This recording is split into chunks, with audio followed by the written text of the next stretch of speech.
जय हिंद दोस्तों, स्वागत है आपका हमारे YouTube channel the PCM academy पर। आशा है कि आप लोग स्वस्थ होंगे, मस्त होंगे और ज़बरदस्त होंगे। आप लोगों को जैसा कि पता है कि हम लोग क्या पढ़ने वाले हैं आज, सर्कल चैप्टर है ना। तो सर्कल चैप्टर हम लोग स्टडी करेंगे। तो यदि आप लोग अगर पिछला वीडियो नहीं देखे हैं, आप लोग उसको स्किप कर दिए हैं, तो आप लोग प्लीज़ उसको देख लीजिए, क्योंकि हम लोग उस पिछले वीडियो में क्या क्या सीखे हैं कि वृत्त से रिलेटेड जो भी छोटे छोटे चीज़ होते हैं उसके बारे में हम लोग अच्छे से स्टडी कर लेते। क्योंकि हमने पहले वीडियो में आप लोगों को बताया था, कोई भी चैप्टर स्टार्ट करने से पहले आप लोगों को क्या करना होता है, उसकी बेसिक चीज़ जाननी होती है।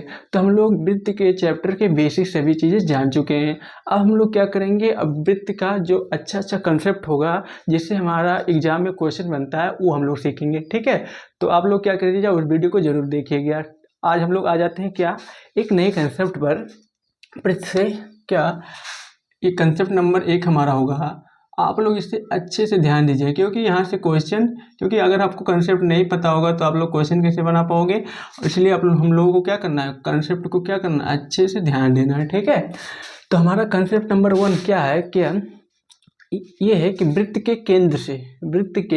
केंद्र से जीवा पर डाला गया लंब जो होता है, जीवा को 2 बराबर भागों में डिवाइड करता है। अभी आप लोग समझ जाइएगा, पर समझा रहे हैं वृत्त के केंद्र से जीवा पर डाला गया लंब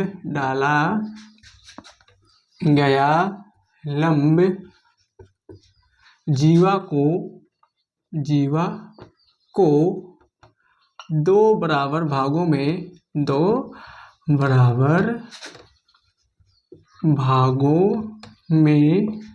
जीवा को 2 बराबर भागों में विभाजित करता है या बांटता है, विभाजित करता है। इसका मतलब क्या हुआ, देखो, एक मान लो क्या है, ये एक सर्कल यानी वृत्त है, वृत्त और इसका केंद्र एक O है, ठीक है, इसका केंद्र O है, ठीक है। अब देखो क्या बोले हैं, वृत्त के केंद्र से जीवा पर डाला गया लंब। अब जीवा क्या होता है सर, है ना। तो आप लोग अच्छे से पता होगा, अगर आप लोग पिछला वीडियो देखे होंगे तो आप लोगों को अच्छी तरीके से पता होगा जीवा क्या होता है, ठीक है। अब देखो, वृत्त के केंद्र से जीवा पर, जीवा क्या होता है, वृत्त के परिध को मिलाने वाली रेखा को हम लोग क्या बोलते थे, जीवा बोलते थे, ठीक है।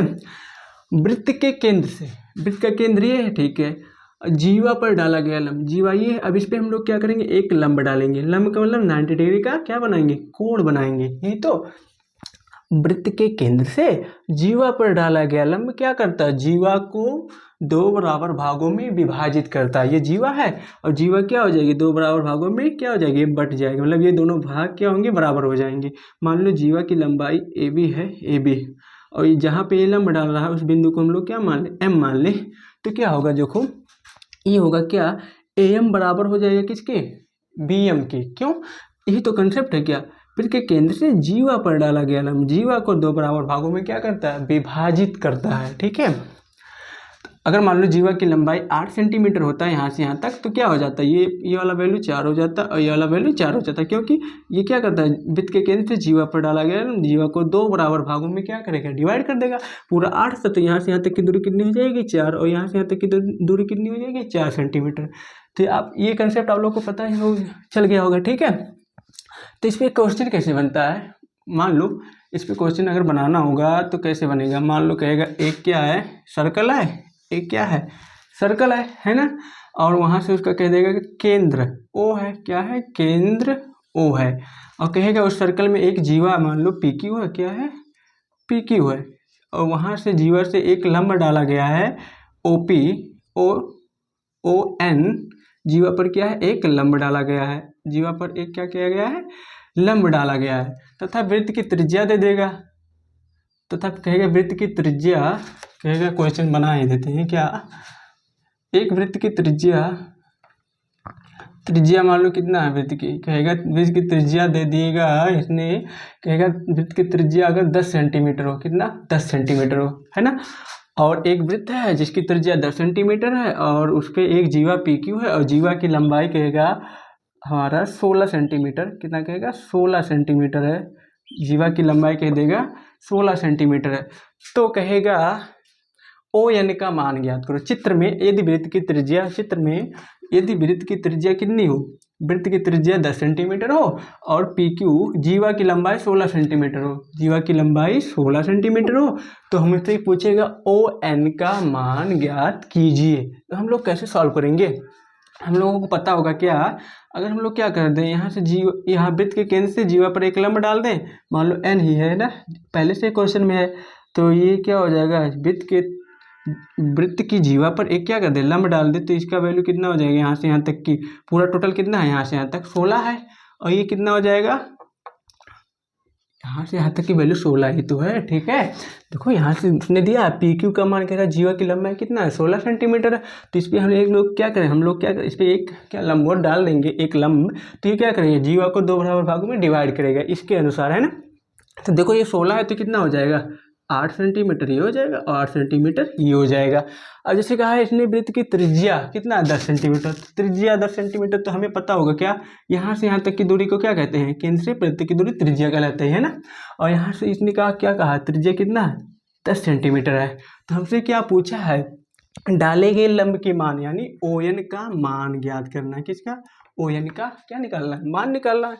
अब ओ एन कैसे ज्ञात करेंगे हम लोग, देखो यहाँ पे आप लोगों को पता होगा जब कोई त्रिभुज होता है, अगर वह कैसा होता है, कोई त्रिभुज अगर कैसा समकोण त्रिभुज होता है ना, अगर कोई त्रिभुज समकोण त्रिभुज होता है तो हमें पता होता है इस पे अगर इसके सामने वाला 90 डिग्री के सामने वाला हमेशा क्या कहलाता है, कर्ण कहलाता है, और ये क्या, ये वाला वैल्यू क्या कहलाएगा, हाइपोटेन्यूस मतलब लंब कहलाता है, और ये बेस आधार कहलाता है ना। आप लोगों को इसमें पता होगा समकोण त्रिभुज में एक रूल काम करता है पाइथागोरस प्रमेय। पाइथागोरस प्रमेय क्या होता है, आप लोगों को तो पता ही होगा क्या, कर्ण का स्क्वायर बराबर होता है, कर्ण का स्क्वायर मतलब हाइपोटेन्यूस का स्क्वायर बराबर होता है लंब का स्क्वायर मतलब बेस का स्क्वायर प्लस आधार का, लंब का स्क्वायर मतलब परपेंडिकुलर का स्क्वायर हो जाएगा और इधर बेस का स्क्वायर हो जाएगा, ये होगा। ठीक है, अब इसमें देखो क्या 90 डिग्री है, इसके सामने ये क्या होगा, हाइपोटेनियस है ना, हाइपोटेनियस का मान इसने दे रखा है क्या 10 सेंटीमीटर है ना, और यहाँ से यहाँ तक की दूरी क्या है बेस से, तो बेस का मान 8 है, यानी हमें क्या निकालना है, परपेंडिकुलर का मान ही तो निकालना है। तो हमें फार्मूला पता है, ये कैसा त्रिभुज है हमारा, ओ पी एन एक समकोण त्रिभुज है ना।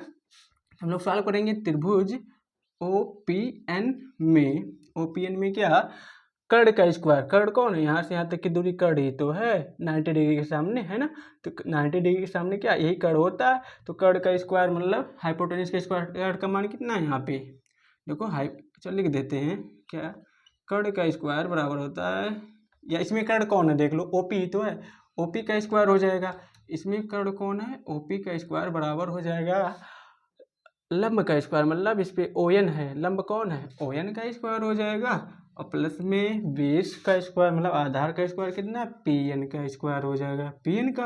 अब ओ पी का मान कितना दिया इसने 10, यानी 10 का क्या हो जाएगा हमारा स्क्वायर हो जाएगा इक्वल ओ एन का स्क्वायर, ओ एन का मान कितना है, हमें वही तो निकालना है क्या, ओ एन का मान ही तो निकालना है, ओ एन तो निकालना है, तो ओ एन का क्या हो जाएगा स्क्वायर प्लस पी एन का स्क्वायर, पी और एन, पी एन का मान कितना दिया 8 सेंटीमीटर दिया इसने, कितना 8 सेंटीमीटर, मतलब 8 का स्क्वायर हो जाएगा, इतना तो होगा ही। अब 10 का स्क्वायर करोगे तो इसका मतलब क्या होता है, जैसे कि 2 का स्क्वायर, तो 2 का स्क्वायर मतलब 2 का गुणा 2 बार, 2 का क्यूब कर दे तो मतलब इसका 2 का गुणा 3 बार, यही तो होता है। तो 2 का स्क्वायर 2 दूना 4 हो जाएगा, 2 का क्यूब होगा तो 2 दूना 4 दूना 8 होगा, यानी हमें 10 का स्क्वायर निकालना है, मतलब 10 का गुणा कितनी बार 2 बार, 10 का स्क्वायर करेंगे तो 10 गुणे 10 बराबर कितना हो जाएगा 100 इक्वल हो जाएगा, ओ एन का स्क्वायर हो जाएगा प्लस 8 का स्क्वायर, 8 का स्क्वायर मतलब 8 का गुणा 2 बार, 8 8 64 हो जाएगा। अब देखो हमें ओ एन का मान निकालना है, तो ओ एन को एक तरफ रहते हैं और अंकों को एक तरफ कर लेंगे हम लोग, ठीक है। अब 100 है, 100 इधर से अगर ये 64 प्लस है इधर आएगा तो क्या हो जाएगा इक्वल साइड के माइनस हो जाएगा, चिन्ह बदल जाता है, आप लोगों को पता होगा, अगर कोई दाएं से बाएं या बाएं से दाएं तो उसका चिन्ह क्या हो जाता है विपरीत हो जाता है अपने चिन्ह के, प्लस रहेगा तो माइनस, माइनस रहेगा तो प्लस, है ना। अब 100 में से 64 घटाएंगे तो कितना आएगा 36 आएगा, है ना, तो कितना आ जाएगा 36, यानी ओ एन का स्क्वायर बराबर हो जाएगा कितना 36। अब देखो हमें केवल ओ एन का मान निकालना है ना कि ओ एन का स्क्वायर। तो आप लोगों को पता होगा जैसे प्लस इधर से इधर आता है इक्वल साइड के, मान लो कोई सीमा रेखा है, अगर कोई इधर से इधर आएगा तो अपना क्या, अपना चिन्ह बदल देगा, मतलब विपरीत हो जाएगा। अब इधर से स्क्वायर है तो इधर आता है, जब भी स्क्वायर इधर से इधर आएगा इक्वल साइड के, इधर उधर जाता है तो क्या होता है, ये एक रूट बना लेगा, है ना। तो स्क्वायर इधर आएगा तो इधर आके क्या करेगा, ये एक स्क्वायर रूट बनाएगा और इधर हो जाएगा ओ एन। अब ओ एन का मान हमारा निकल चुका है, अगर इसका रूट निकल पाएगा तो हम लोग निकाल लेंगे, ठीक है। अब 36 को स्क्वायर रूट से कैसे निकालेंगे, आप लोगों को पता होगा कि स्क्वायर रूट का क्या है, मान लो एक क्या है, एक जेल है, जेल खाना मान लो। अगर दो लोग मिलेंगे तो एक लोग बाहर आएंगे, सेम सेम के, अगर सेम सेम कैटेगरी वाले दो लोग मिल जाएंगे तो एक लोग बाहर आ जाएंगे। तो लेकिन 36 को हमें तोड़ना पड़ेगा, स्क्वायर रूट से बाहर निकालने के पहले इनका क्या करना होता है, फैक्टर यानी गुणनखंड। गुणनखंड क्या होता है, मतलब इनको छोटे छोटे टुकड़े तोड़ना होता है गुणा के रूप में। तो जैसे 36 को अगर तोड़ेंगे तो 2 दूना 4, तिहाई 12, तिहाई 36। आप लोग जैसे एलसीएम निकालते हैं वैसे कर लेना, ठीक है। तो यहाँ से 2 का स्क्वायर बना और 3 का, देखो जोड़ा बन रहा है यहाँ पे, ओ एन देखो यहाँ पे जोड़ा बन नहीं रहा है। इधर 36 आएगा तो 36 को ऐसे तोड़ेंगे, 2 दूना 4, तिहाई 12, तिहाई 36, यानी ओ एन बराबर कितना हो जाएगा, यहाँ से 2 का एक जोड़ा बना तो यहाँ से 2 भी बाहर निकल गया, और यहाँ से 3 का एक जोड़ा बना तो 3 से बाहर निकल गया, गुणे 3, है ना। अंदर कोई बचा नहीं, बचा है ना। तो यहाँ पे क्या हो जाएगा, ओ एन बराबर 2 तिहाई 6, कितना हो जाएगा, ओ एन का मान 6 सेंटीमीटर हो गया। तो हमारा आंसर आ चुका है। अब आप लोगों को क्या करना है, एक क्वेश्चन सॉल्व करना है, क्या होमवर्क है आप लोगों के लिए। उसका आंसर आप लोगों को क्या करना है, कमेंट बॉक्स में जरूर डालना है, ठीक है। देखते हैं आप लोगों का आंसर कितना आता है। क्वेश्चन है हमारा, चित्र में पहले चित्र बना दें आप लोगों के लिए, अच्छा सा प्यारा सा। एक क्या है, ये चित्र है और ये ओ वृत्त का क्या है, केंद्र है, ठीक है। अब कह देंगे यहाँ से एक क्या खींच दें हम लोग, ए बी एक जीवा खींच दे रहे हैं, ठीक है।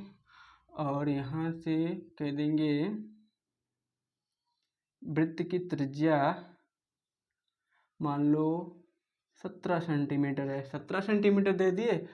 अब यहाँ से एक लंब खींच दे रहे हैं यहाँ पे, इसका मान OP है, OP का मान दे रहे हैं हम लोग कहेंगे 15 सेंटीमीटर, कितना है 15 सेंटीमीटर। तो आप लोगों को क्या करना है, AB का मान ज्ञात करना है, क्या AB का मान, AB कौन है, मतलब जीवा AB जीवा ही तो है, जीवा का मान ज्ञात करना है, ठीक है।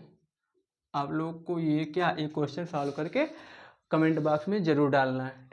देखते हैं आप लोगों का आंसर कितना आता है। तो आशा है आप लोगों को ये कंसेप्ट समझ में आया होगा और आप लोगों को हमारे पढ़ाने का तरीका भी अच्छा लग रहा होगा। तो आप लोग ये ज़रूर ये सब बातें शेयर कीजिएगा, ठीक है।